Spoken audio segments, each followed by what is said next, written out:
Selamat pagi anak-anak. Jumpa lagi kita pada pagi hari ini. Pelajaran agama Katolik. Kita buka buku paket halaman 81. Pelajaran 10, Allah menciptakan langit dan bumi. Minggu yang lalu Ibu belum jelaskan ya anak-anak ya. Nah, sebelum kita belajar, mari kita berdoa. Dalam nama Bapa dan Putra dan Roh Kudus. Amin. Tuhan, Engkau sungguh baik. Engkau ciptakan bagi kami langit dan bumi serta segala isinya. Berkatilah kami agar mampu memelihara ciptaan-Mu. Amin. Baiklah anak-anak, mari kita melihat tujuan pembelajaran kita pada pagi hari ini.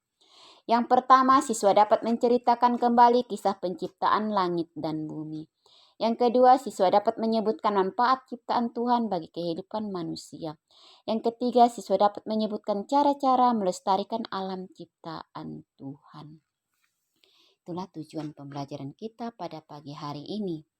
Ya. Nah, anak-anak, mari kita melihat kisah penciptaan langit dan bumi. Ya. Kisah penciptaan langit dan bumi. Kita melihat halaman 84. Ya. 84. Di situ Tuhan menciptakan dunia dan isinya selama 6 hari. Ya. Hari pertama Tuhan menciptakan terang dan gelap. Terang dan gelap, kalian pasti tahu. Terang itu dinamakan siang dan gelap dinamakan malam. Hari kedua Tuhan menciptakan cakrawala. Ya. Nah, terjadi lautan dan daratan, itu cakrawala. Hari ketiga Tuhan menciptakan tumbuhan, berbagai tumbuhan. Hari keempat Tuhan menciptakan matahari, bulan, dan bintang. Hari kelima Tuhan menciptakan binatang.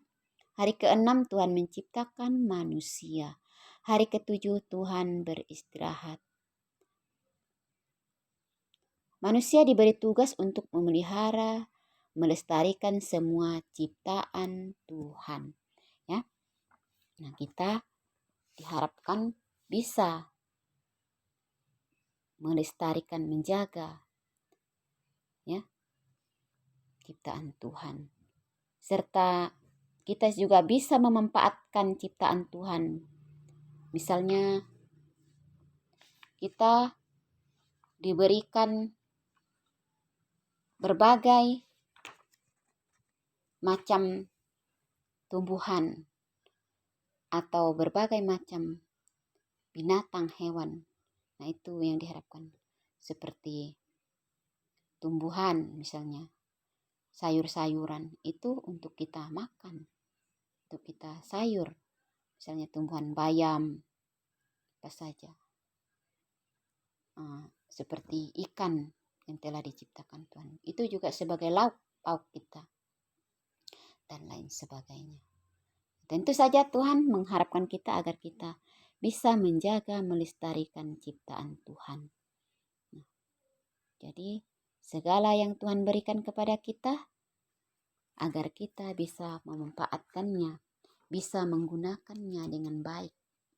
Ya anak-anak, jadi kita bisa merawatnya dengan baik semua ciptaan Tuhan.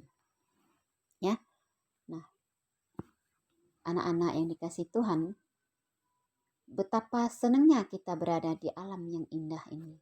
Ya, kita memiliki berbagai banyak tanaman, ya, berbagai banyak kebun yang indah, sungai-sungai yang luas yang menghasilkan banyak ikan, ya, laut yang luas menghasilkan banyak ikan, gunung yang tinggi, hutan yang lebat, ya, sawah yang hijau.